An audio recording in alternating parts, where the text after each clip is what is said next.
Munna and his mother plant a mango tree together. After much hard work, it grows. When the mangoes ripen, they eat them with delight.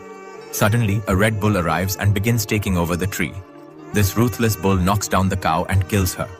In anger, Munna confronts him, but the red bull leaves. Munna cries and runs away to join the village gym. With courage and dedication, he trains day and night, becoming a strong bull.